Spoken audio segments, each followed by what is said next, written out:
Hey everyone, thanks for tuning in. If you're new here, consider subscribing. It really helps keep these stories coming. And while you're here, let me know in the comments where you're listening from. Now, sit back, relax, and let's get into the story. I woke up before sunrise to the familiar sound of the refrigerated cases ticking as their compressors coasted to a stop. The timer we set every night doing its job to save fuel. In the dark, the grocery store felt like a warehouse with a faint perfume of cardboard and spices. I lay still on my cot wedged between two pallet racks in aisle 10, listening for what mattered more than any appliance. Breathing that wasn't ours. Footsteps that weren't scheduled. The scrape of something testing the barricades. We were 350 days into the outbreak, and for the last 7 months we had lived inside Pine Ridge Market like it was a ship at sea. The doors were trucks, the walls were shelving, and our captain's rules were written in Sharpie on a sheet of foam board above the customer service desk. Quiet first, safety second, food third, decide before you divide. At 5:45 a.m., I sat up, rolled my shoulders, and checked my watch. I used 12-hour time for daily logs because that's how everyone spoke here, and because it made the schedule board easier to read when your stomach was empty and your nerves were tight. I pulled on my steel-toe boots, tugged a hoodie over my shirt, and stepped into the aisle. A single red headlamp hung from the end cap and cast a warning glow on our morning checklist taped to a soda display. CO monitor battery check, water report, fuel ledger, perimeter walk, roof scan, generator start window, and breakfast rotation. I took the clipboard, clicked my pen, and signed my initials next to the first task. The carbon monoxide monitor sat on a pole near our generator room. Really just the old employee locker space we had sealed with fire-rated caulk and lined with mineral wool. We ran 2 inverter generators in rotation, both 3 500-watt units that would power lights, a chest freezer, the radio charger station, and 1 bank of fridges for 4 hours at a time.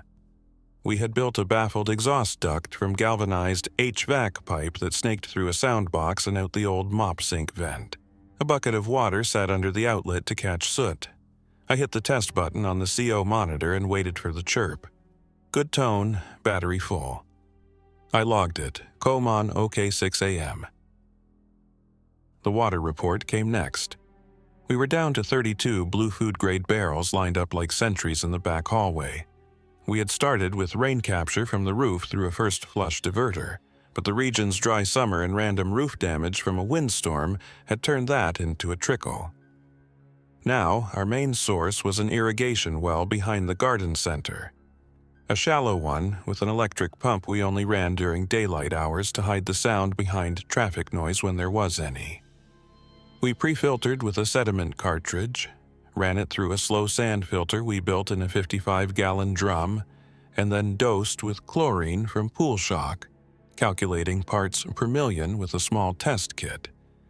Every drop for drinking went through a gravity ceramic filter we kept at the coffee bar. Today's barrels showed 18 full, 9 3/4, 5 half, and the rest empty. At our ration, 1.5 liters per person per day for drinking and another liter for cooking, we had 12 days if nothing went wrong. Something always tried to go wrong.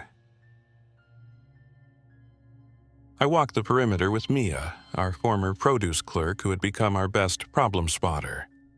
She carried a small handheld radio on our Channel 4 GMRS frequency and a laminated card with call signs. We moved along the barricade we'd built from 3 delivery trucks and a moving van, their tires deflated, engines disabled, and frames chained to the bollards that had once protected the entrance from runaway carts. Behind the trucks, we had welded steel racks into a second wall and filled gaps with doors taken from nearby houses. On the outside of the barricade, we had sunk rebar into the asphalt and poured quick concrete plinths as anchor points for additional cable runs. It wouldn't stop a heavy vehicle going full speed, but it would slow anything long enough for us to organize. We checked the roll-up receiving doors. The left one had a new dent, a pry mark on the bottom. Raiders had tested it during the night. Probably the same crew we'd seen 2 weeks ago on the far edge of the parking lot, a coordinated group that traveled in a black pickup with a plywood roof rack and a quiet dirt bike. We found their boot prints then. Composite soles, size 10 to 12, and a cigarette filter next to a concrete planter. Today, the mark was cleaner, as if they'd used a crowbar and thought better of it. Mia ran her finger along the metal and nodded toward the parts corridor. We made a mental note to add another interior brace and a ratchet strap lock after breakfast. Inside, the air carried a faint, musty edge that never quite went away. Mold had become our daily enemy. We controlled it with constant movement of air from box fans, a pair of dehumidifiers we powered during generator windows, and religious rotation of stock. Every can we used became another can we shifted forward, wiped with diluted bleach, and restacked with its label outward for inventory speed.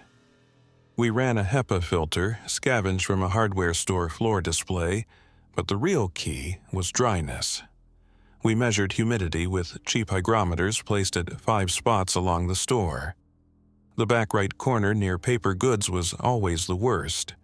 The roof above it had a seam we patched with tar and fabric, then with aluminum tape, then with a section of pond liner. It still seeped on heavy dew mornings. At 6:30 a.m., I started the generator. We had built a plywood hush box around it, lined with acoustic foam, leaving a careful airflow path that kept exhaust away from the intake. I cracked the fuel valve, set the choke, pulled once, and let it settle into a steady note. We kept a decibel meter on the shelf nearby. By 7 a.m., the store had its daytime heart back.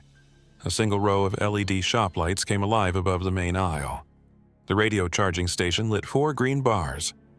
The bakery case, long empty of cakes, now held batteries sorted by type in Tupperware bins. The front windows remained covered with plywood, but we had cut small observation ports at eye level and bolted hinged plates on the inside. Nora, our nurse, was already at the coffee bar, boiling yesterday's water ration and steeping tea in a stock pot. I met her eyes and she raised 2 fingers. 2 new coughs. It was her morning code, coughs matter. Coughs mean damp air, spores, colds, or something worse. She handed me the clipboard for health notes without breaking the routine of stirring and pouring. We tracked everything: sleeping hours, temperature checks, cuts, rashes, menses, toothaches. A small problem ignored turned into a big problem fast inside a sealed community. Breakfast was rolled oats, a spoon of peanut butter and a few raisins per bowl. We ate at the deli counter where the slicer used to sing. We had disinfected the cutting area until the stainless shone, and then we wrapped it in contractor plastic to keep it that way. 24 of us sat on mismatched stools and stockroom chairs, eating with the concentration of people who know every calorie's job. Victor, a retired electrician with a headlamp permanently parked on his forehead, read the day's work assignments from a page he had printed months ago and kept updating by hand. Mold patrol, roof check, sound dampening for the northeast corner vent, inventory count for canned vegetables, water pumping team, security rotation, training hour with the crossbow. We had firearms, but we kept their use limited and their maintenance strict. Noise brought attention. Ammunition was not infinite. Arrow shafts could be pulled, fletched again, and reused.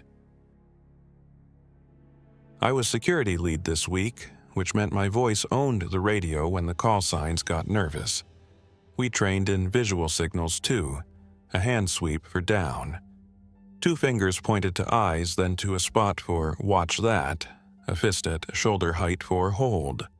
Our overwatch stood on the roof in a small hide we'd built from pallets and rubber roofing. She used binoculars during daylight and a thermomonocular at dusk. Old, scratches on the body, still good enough to pick out moving things from background heat, even better at finding a person hiding behind a car hood. The infected did not hide. They wandered, lurched, and stopped. The raiders watched, waited, listened, and planned. It was an important difference. After breakfast, I walked the sleeping area rows. We had organized them by families and then by people who could stand each other when hungry. Cots on the bottom, hammocks on top to double capacity. Bins under each cot held personal items, labeled with white duct tape and a name in block letters. Privacy was blankets strung between racks. We had built a quiet corner near the magazines where we left coloring books, a chess set, and a few decks of cards. We set a rule early: headphones only for music. If you owned a battery-powered player, you got 1 hour every other day to charge it at the station. No speakers, no live guitars after 8 p.m. Everyone nodded when we made that rule, and then everyone had a night they wanted to break it. We held the line. Noise discipline kept us alive. By mid-morning, I climbed to the roof with Diego and Sam to inspect the solar array. Array was generous. We had 12 100-watt panels mounted on a wooden frame ballasted with old concrete parking stops. If the sky played nice, they kept our radio batteries and a 24-volt bank of lithium iron phosphate cells topped up, and they handled the LED lights without needing the generator during the day.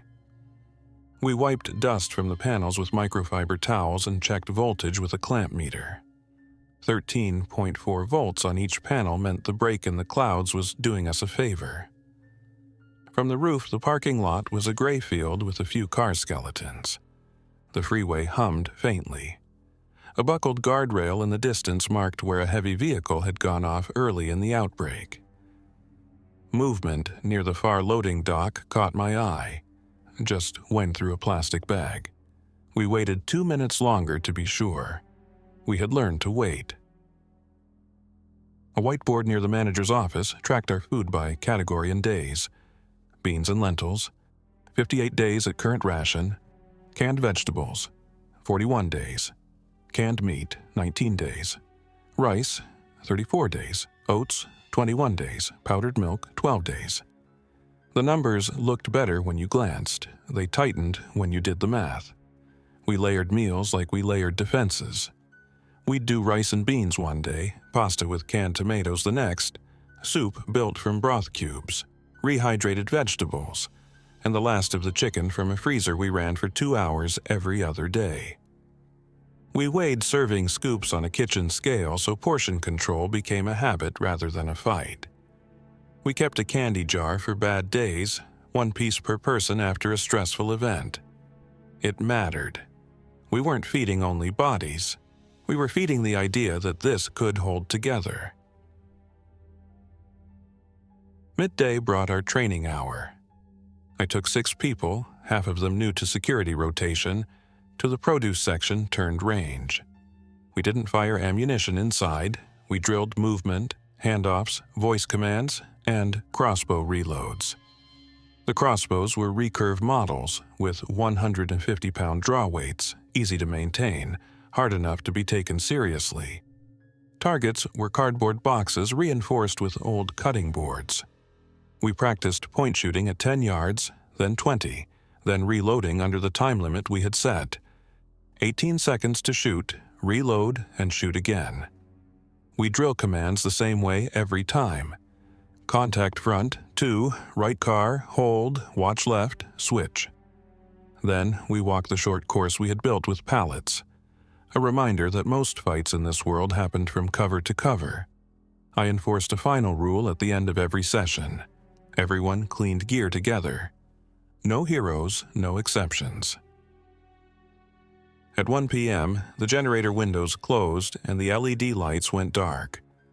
We moved into what we called quiet operations.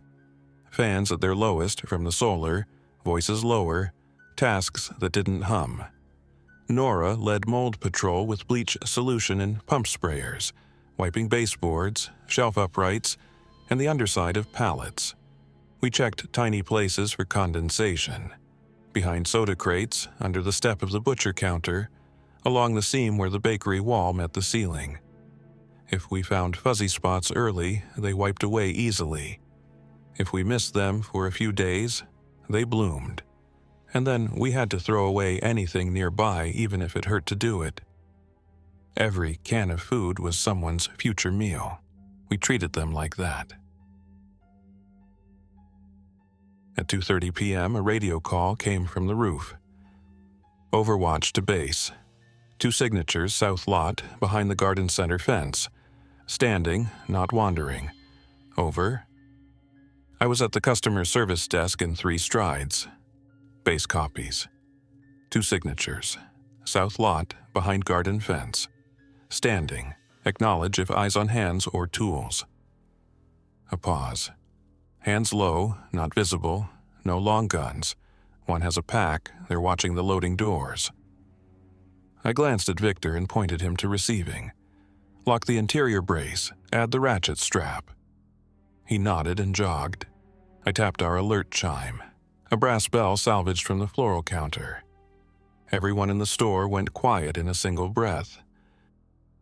We had a contact protocol for raiders we believed were scouting. We did not open the doors. We did not shout or threaten. We did not aim rifles at heads through windows, because that escalated a situation that might not be one yet. Instead, we made the store look empty and ready. Cameras on. Roof overwatch on the long gun, but behind cover, not silhouetted. A single person at the observation port with binoculars to watch the watchers. 2 more inside in shadow near the vestibule with less obvious tools. A fire extinguisher and a pry bar in hands that knew how to use them. Everyone else moved to interior locations we had pre-assigned. Quiet, still, and ready to stay in place for as long as it took for the scouts to get bored or spooked. The pair lingered for 15 minutes. They used the fence posts for cover. They were not amateurs. One raised a small pair of binoculars. The other looked at tire tracks in the weeds by the loading bay, probably checking for fresh prints. They bent to look at the wellhead, then at the cables we had run low to trip anyone who tried to rush the side door. They never touched the building. They left the way they came, walking towards the tree line behind the garden center, heads turning on a slow metronome. When the roof called clear, we waited another 5 minutes. Then we exhaled and returned to our tasks with the careful movement of people who had just discovered they were still alive. That evening, the light went orange through the high windows of the stockroom before we sealed them. We set the generator for 2 more hours to refrigerate what needed cooling and to run the dehydrators. We had apple slices still coming in from a community garden 5 blocks away that a small group tended when the area was quiet.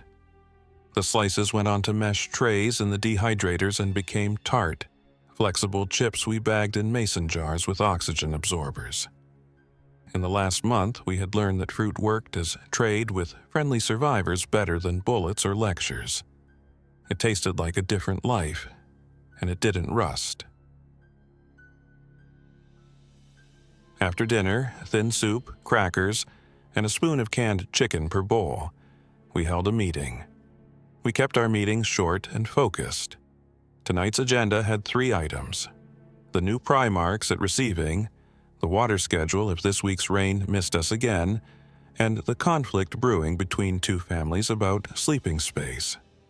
The first was straightforward. We would add braces to all 3 roll-ups and weld an angle iron plate to the bottom track where a crowbar liked to bite. The second meant a cut. Reduce cooking water by a 1/4 cup per person for the next 3 days, and no laundry until Saturday unless it was a medical necessity. The third was the hard one. The Lopez family and the Carmichael family had been next to each other in aisle 12 for months, divided by a curtain and a pact to share a battery lantern. Last week, the Carmichaels found a draftsman's table in a nearby storefront and brought it back for their daughter to use to keep up with math lessons. The table was heavy and took space. The Lopez family argued that it pushed into the common walkway and made night checks unsafe. Both were right. I listened to each, then asked our keepers, a rotating panel of 3 people whose only job was to propose calm solutions to simple conflicts, to weigh in. Keepers had no special power. They just thought while the rest of us were tired. Their proposal? Move the table to the magazine area. Turn that into a school and study corner and set quiet hours from 9 a.m. to 11 a.m. and 2 p.m. to 4 p.m. The Carmichaels agreed. The Lopez family agreed. We wrote the rule on the foam board. The meeting ended with no one storming off. In our world, that was a win.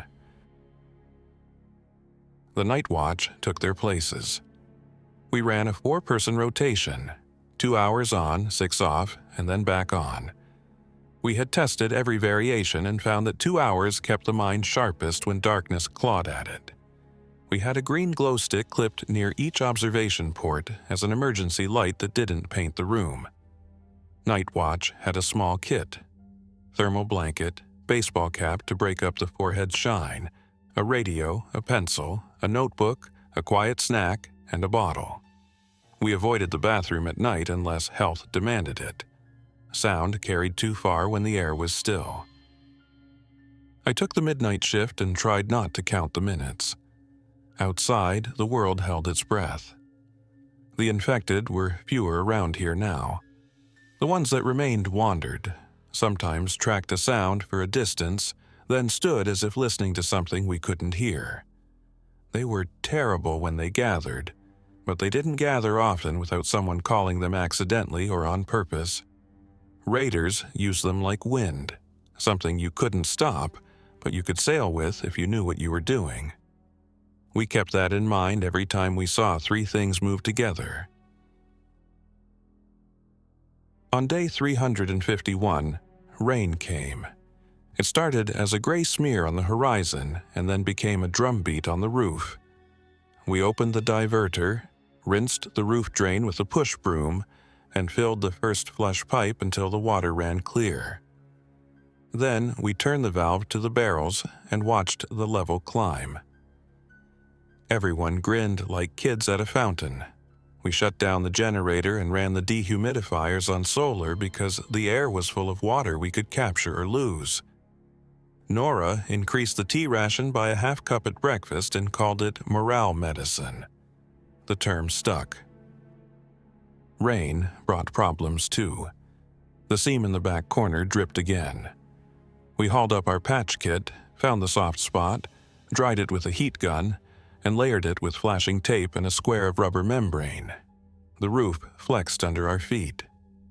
We kept our footfalls light, a habit we couldn't break even though the roof had supported HVAC units heavier than all of us put together. We set out tarps in the back hallway in case the leak got ideas. The rain drowned the world's other noises. We tightened the security plan.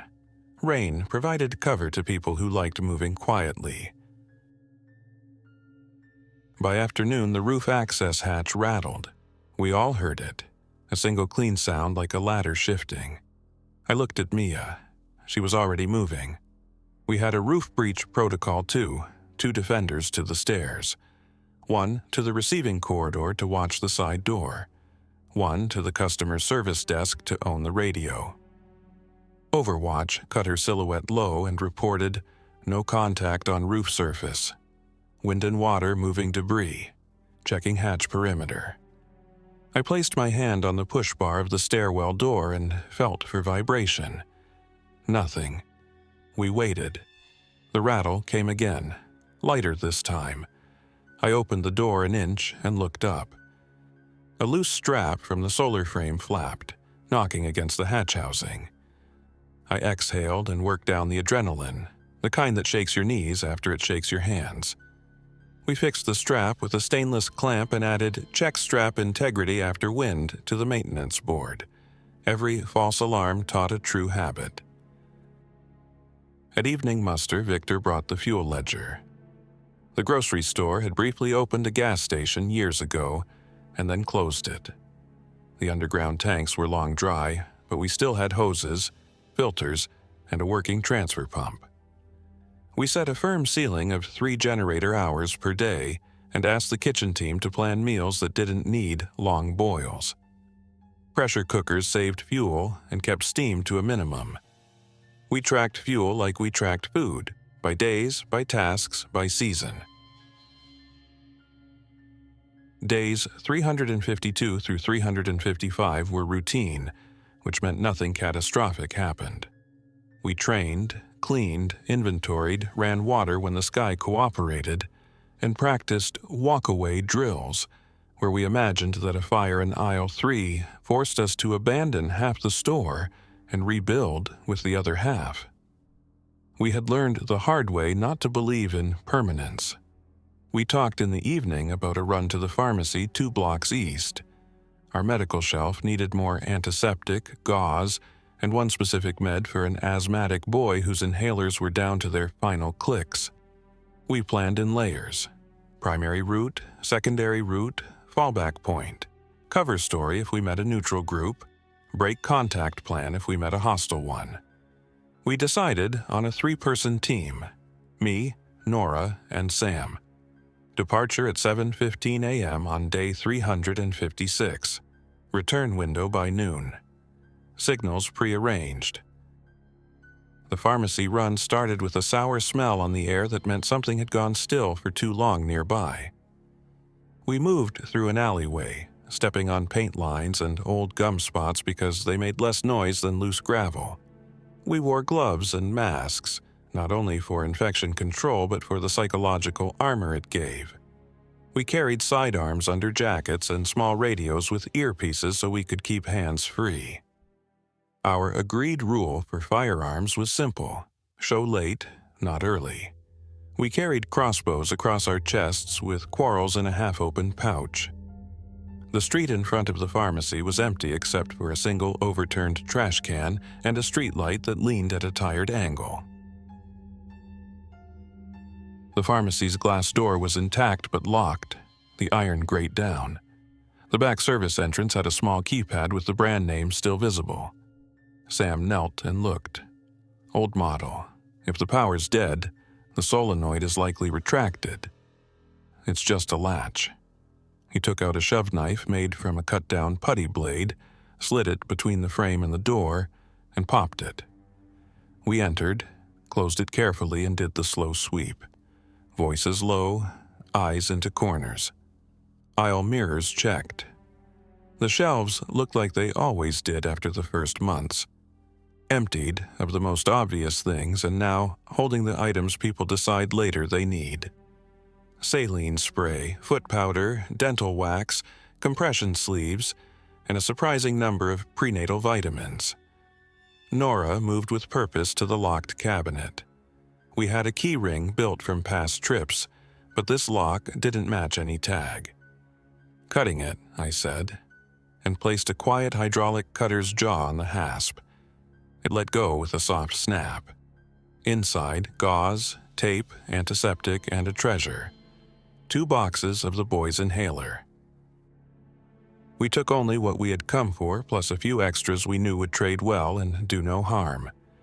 We left the shelves neat. It cost nothing to be tidy and borrowed time from anyone who followed. As we moved to leave, a sound came from the front.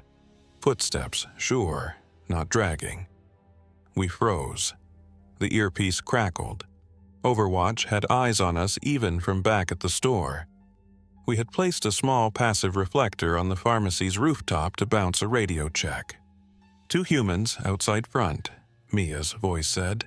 They've seen movement inside. I whispered. Back door, same entry, quiet. We left as we came. In the alley, we paused, listened for a tail, then moved away in a pattern that would show nothing for anyone tracing.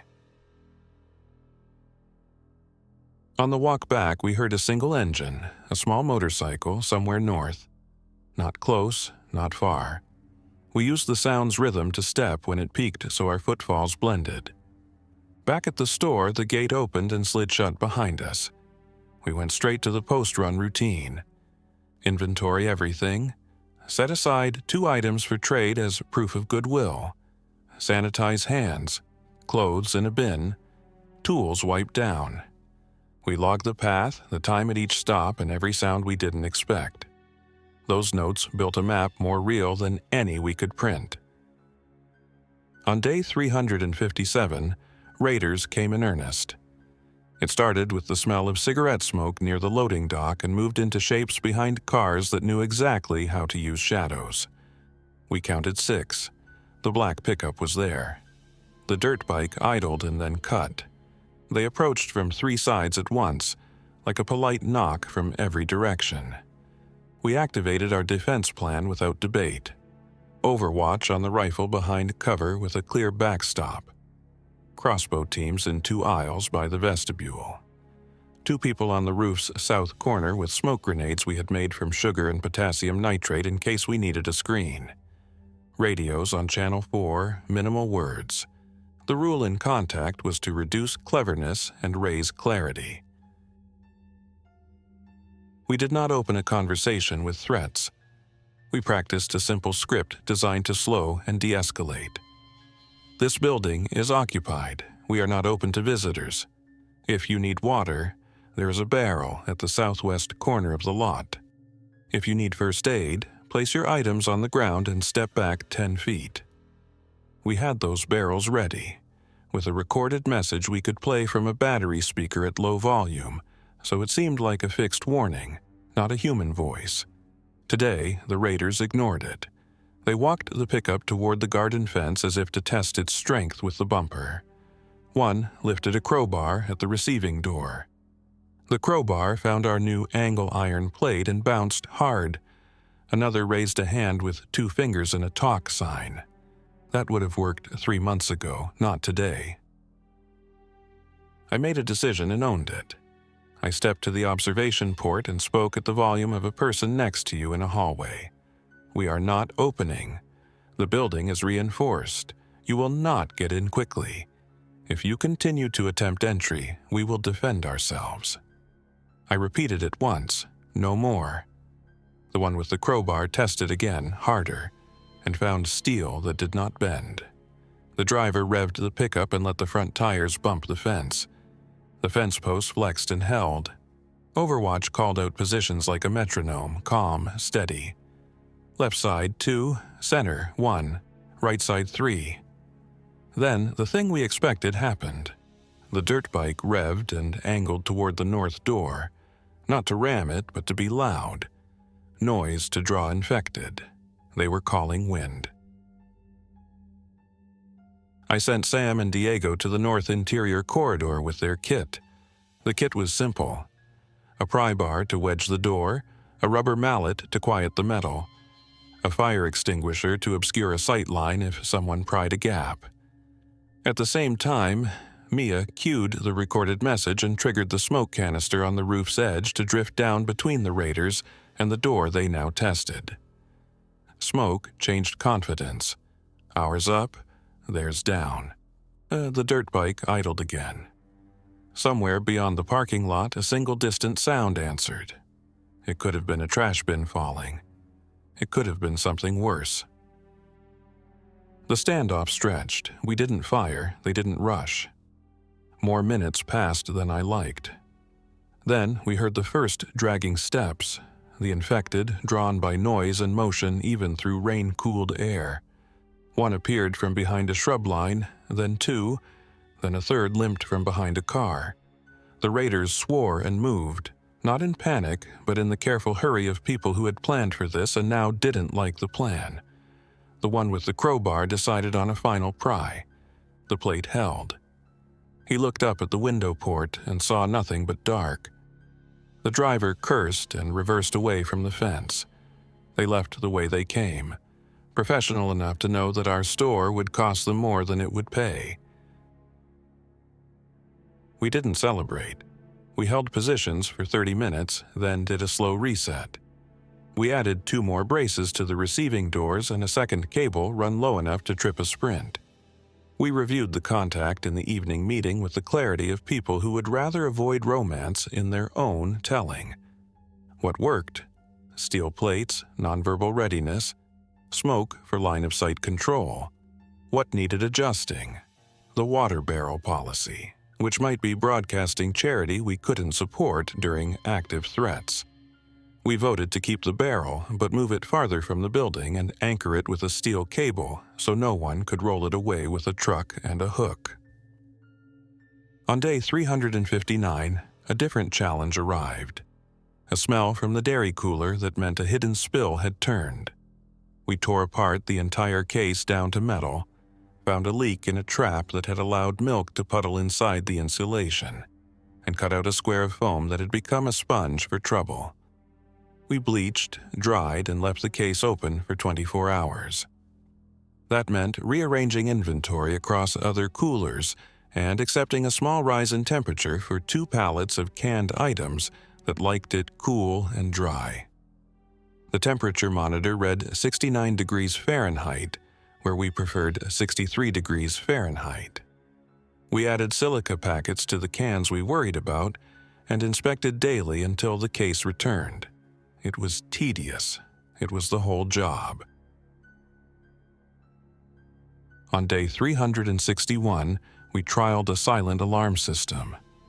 Victor wired magnetic contacts to the doors and ran them to a battery-powered buzzer in the staff hallway.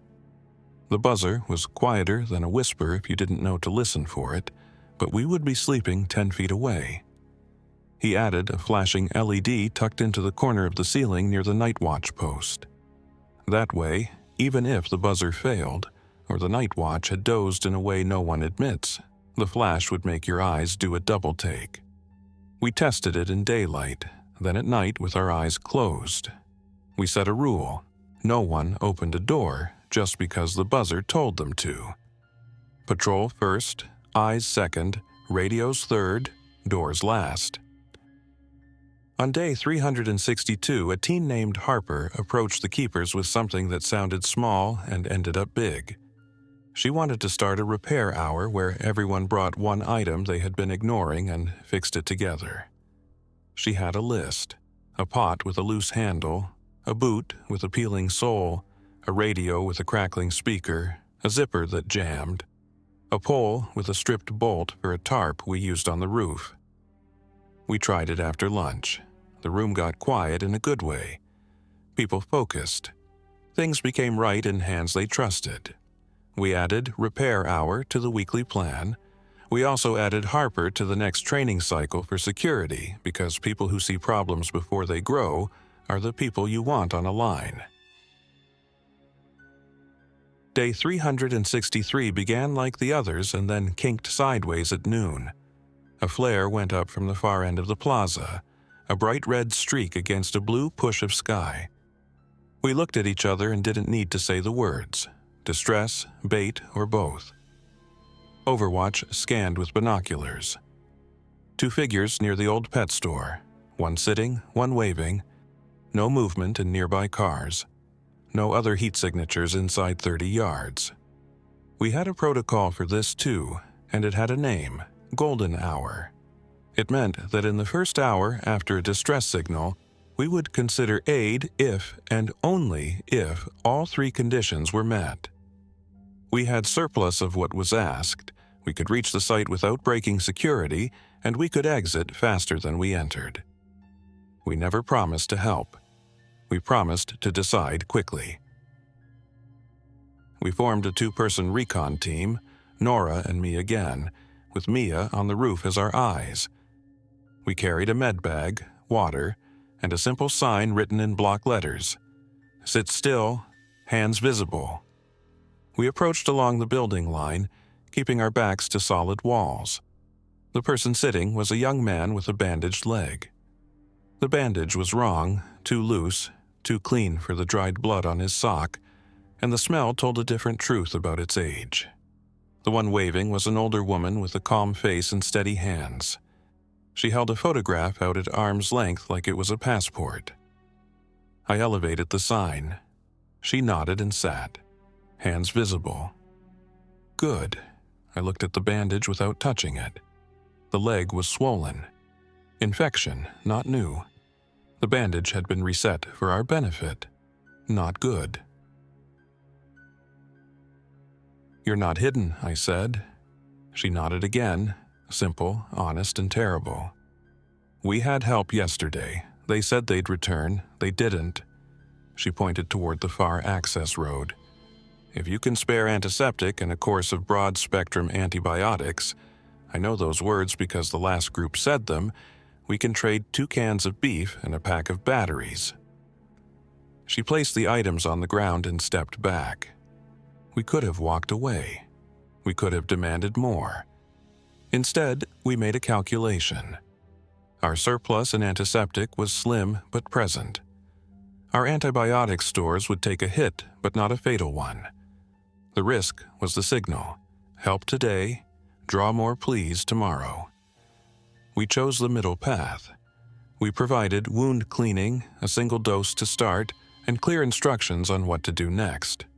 We did not share the location of our store. We did not accept an escort back. We took the batteries, left 1 can of beef with them, and walked away using a different path than we arrived.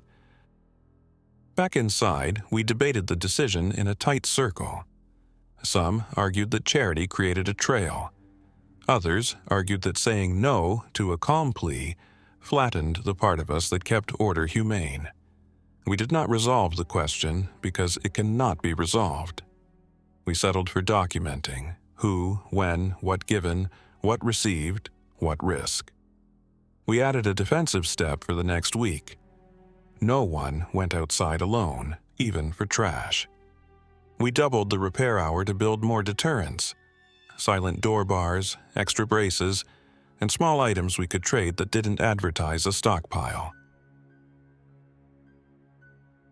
Day 365 felt like a milestone someone else would have celebrated for us if the world still had calendars on bookstore tables.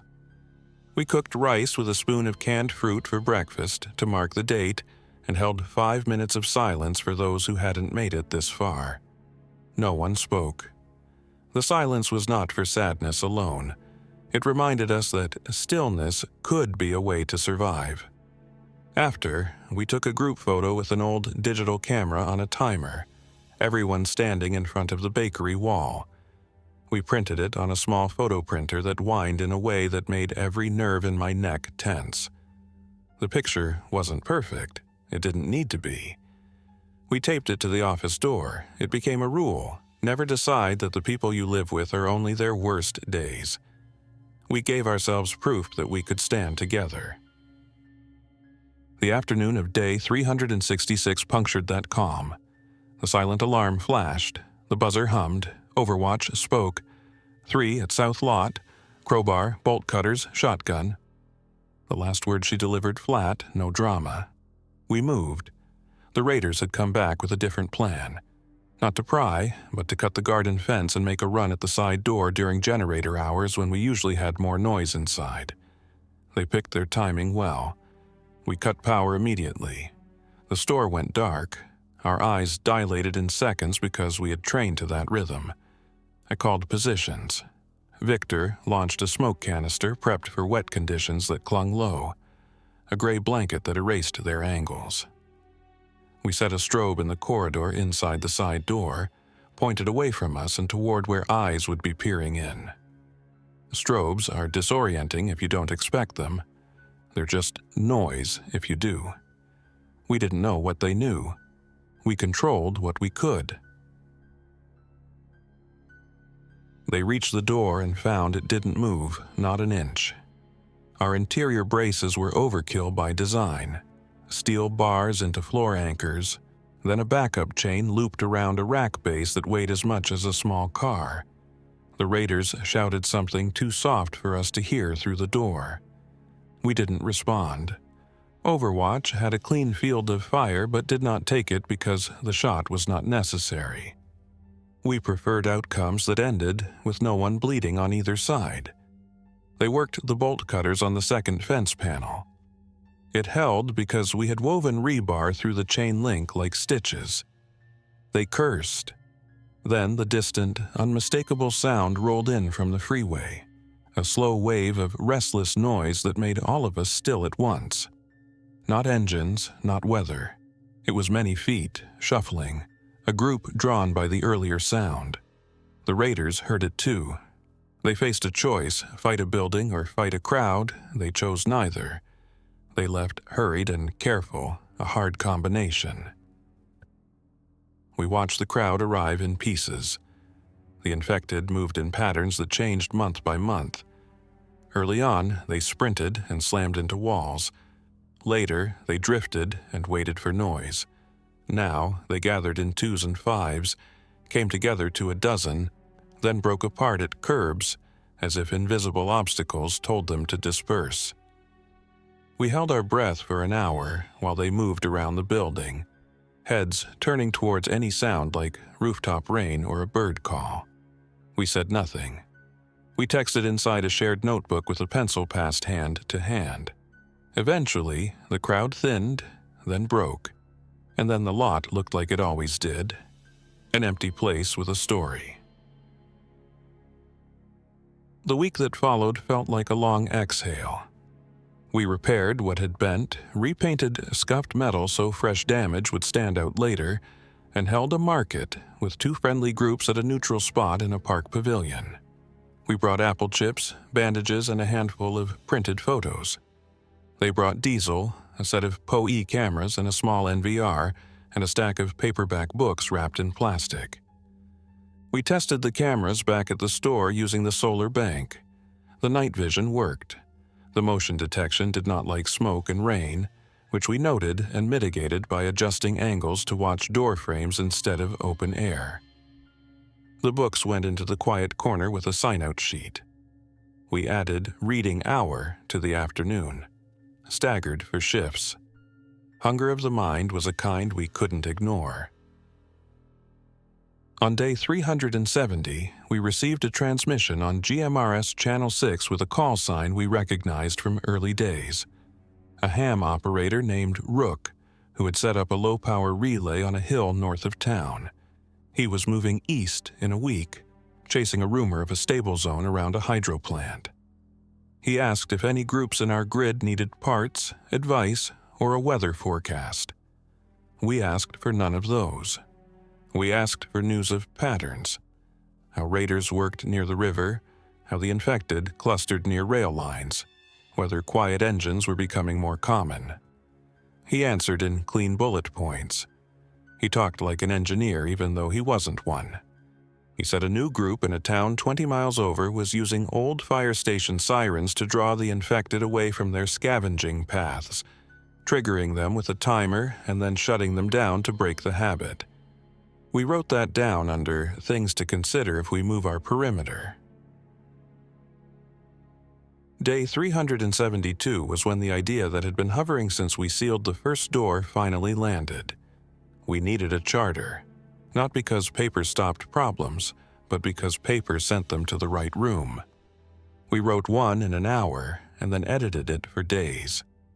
It said who could make what decisions and when votes were needed, and how tie breaks worked, and how to handle accusations.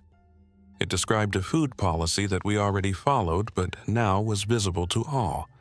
Equal ration, with medically indicated adjustments only. It described a security policy we had always practiced but now could hand to a new person. Duty by rotation, training required, conduct in contact, and conditions under which we would leave the building. It said what to do if I disappeared, if Victor broke his arm, if Nora got sick, if Mia decided she needed to go find her brother. It said a thing I believed more than any of the rest. We stay human by acting like tomorrow exists. We taped it to the door next to the photo. Raids tapered for a stretch after that. We saw scouts in the distance, usually alone, often in the morning when the light makes shadows longer and shows movement. We let them see our fences and our cameras and our calm. We let them draw conclusions that the cost was high. We developed a greeting card for potential allies that explained who we were in one paragraph and what we offered and what we asked. It lived in a plastic bag under a rock at the edge of the lane we called the neutral path. And we changed the rock's orientation if we placed a card there so we didn't walk up on someone reading. We did not believe in perfect plans. We believed in plans that got revisited. Nights grew colder. We adjusted sleeping areas and added a second layer of cardboard under cots, an insulator that did more than an extra blanket. We built a small, sealed chamber near the back hallway with a rocket stove vented through an old dryer outlet for emergency heat. We tested it twice and then sealed it again. Heat meant condensation, and condensation meant mold, and the circle began. We chose sweaters over flames. We reminded ourselves what fire can do to a building full of packaging. We moved our fire extinguishers to the ends of every aisle and marked their locations with glow tape. We held a drill in the dark. It was ugly the first time. We failed to grab what we said we would. The second time we did better. We never graded ourselves on speed alone. We graded on calm. On day 376, a new family arrived at our fence at noon. No flair, no drama, just a handwritten sign, "Work for water." They had a toolbox and calloused hands. We made a decision tree in seconds as we approached. If they stayed calm at 10 feet, we could talk. If they stepped toward the door uninvited, we would step back and end it. They stayed calm. The father said he could weld. The mother said she could sew. The teenager said he knew small engines and lifted his shirt to show a grease line on his waistband. A silent resume. We had room if we compressed. We had rules if they joined. We offered a temporary arrangement with work trials, health checks, and a probation period. They accepted. We added 3 new lines to the water ledger and to the rotation chart. That night, the building felt fuller and steadier at the same time, like the right kind of weight had been placed on the right shelf. Day 377 saw us fix a thing I didn't know we needed fixed. The new mother, Eliza, looked at our drying lines and shook her head. She built a drying rack from wooden dowels and leftover shelf brackets that used the hot air near the ceiling and kept humidity from pooling in corners. She adjusted our dehumidifier schedule accordingly. Mold cases dropped over the next 3 days to near zero. I put her in charge of the air plan and asked if she'd train someone else. Harper volunteered. She did. She taught quietly and completely. She didn't rush the part where she explained why. That became a new standard for any instruction in the store. Explain why unless silence is safety. On day 379, something I had been dreading happened. A fever broke out in the south sleeping row. 2 people started coughing and a third had chills by dawn. We moved fast but not loud. Nora set up an isolation corner with clear plastic sheeting and a zip door, brought in a HEPA unit from the hardware aisle, and posted a sign about hand washing that would have felt normal 2 years ago and now felt like a prayer. We cut the ration of shared items like jam to reduce communal touchpoints. We set a mask rule for 3 days. Wear in common areas, optional in sleeping spaces if you were alone. We adjusted the water budget to allow for more hot drinks and a little extra hygiene. The fevers passed in 48 hours with over-the-counter meds and rest. We had gotten lucky. We wrote down every step we took and taped it behind the charter. On day 381, we ran a drill we had put off, a full evacuation simulation. We emptied half the store into the other half by moving what we called priority boxes, pre-packed bins that each held 4 meals' worth of staples, a small medical kit, a pair of blankets, a flashlight, batteries, a radio, and a printed card of addresses where we could regroup if we were scattered. We timed ourselves and didn't like the number. We tried again. We improved. We changed the bin labels so anyone could read them by touch in the dark. We backed up radio frequencies and call signs on a piece of paper we laminated and taped to the inside of the main doors. Counterintuitive, maybe, to list sensitive info on a door. But if you are inside when fire eats your plan, the door is where you will look and where you will be when you need to look. Day 384 brought another contact with the black pickup crew, or so we believed. We heard the same motorcycle note, saw the same shadow lengths at the same hour, but this time they stayed far. They watched from the tree line and then left without testing anything. Maybe we had become too expensive to consider. Maybe they found softer targets. We didn't celebrate. We added a second observation port to the front and practiced a new drill, silent switch, where two watchers traded places without the gap that clever people look for. By day 388, the store had rhythms like organs in a body, each doing its job and then resting so another could work. Morning water checks, midday quiet operations, afternoon repair hour or training, evening inventory and meeting, night watch with a strobe in your pocket to unscrew if it started by accident. Underneath, the same challenges coiled and uncoiled. How to keep air dry without making hearts hard, how to share food without sharing resentment, how to watch every door without seeing enemies in every face. We built small traditions that didn't cost fuel. A joke written on the whiteboard each morning. A rotating breakfast chef who got to choose the spice blend for the oats. A weekly reading aloud of one passage from a paperback before lights out. If you think that last part is sentimental, you haven't listened to sentences warm a cold room. Day 392 began with frost at the edge of the roof hatch and ended with a radio call that made everyone stand up at once. One of our friendly groups had been hit, not a full breach, just a theft from their outer cache and a set of footprints that circled twice to count their cameras. They asked for help rewiring and for a loan of one of our POE cameras. We had 5. We could spare one. We carried it and a coil of cable to their site at dusk, a choice I didn't like but accepted. We wired the camera high and aimed it at the angle that would catch a shadow crossing the lot even if the face stayed turned. We traded stories that didn't amount to much except the important thing. You are not alone. We asked them to send a runner if they saw the black pickup. We agreed on a whistle pattern for emergencies that we could hear at distance if the air was right. On day 395, our generator refused to start. That simple. No spark. We worked the checklist. Fuel, present. Air, clear. Oil, clean. Spark plug, fouled. We replaced it. Still nothing. Diego traced the ignition coil and found a wire chewed by something with small teeth. In the grocery store, you learn that rodents are their own raiders.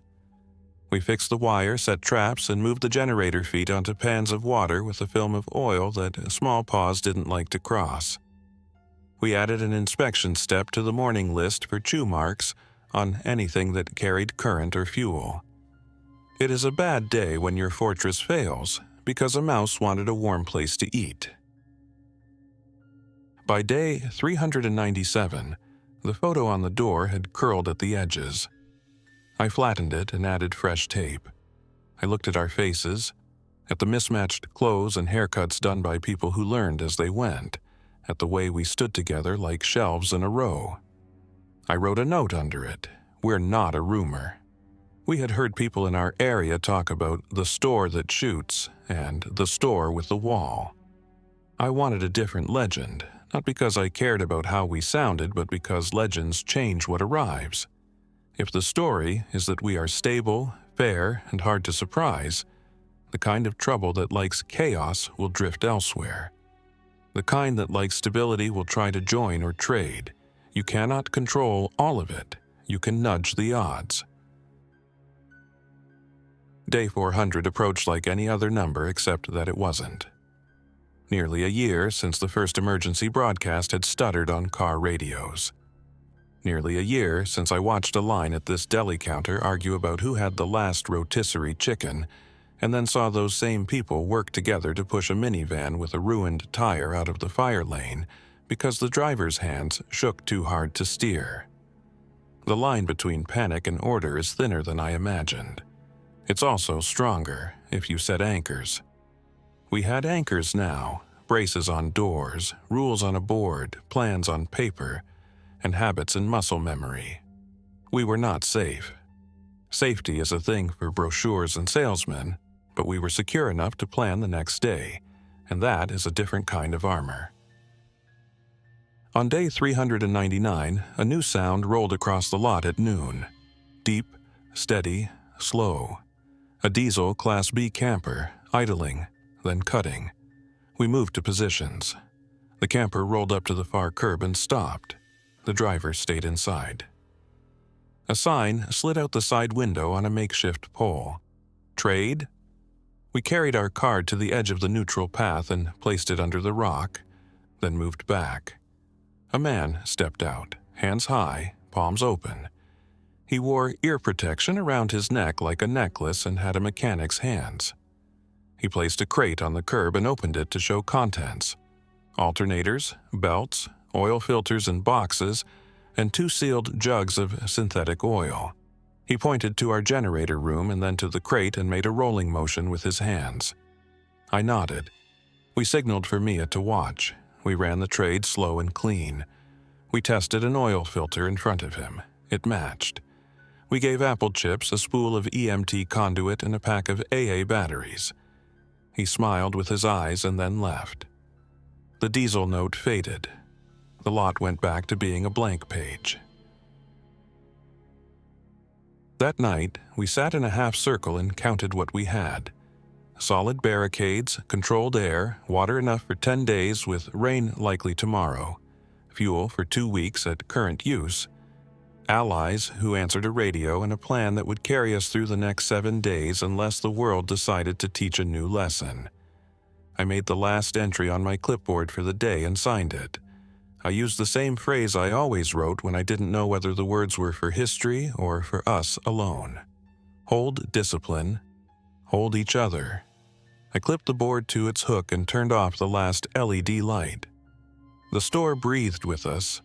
We slept.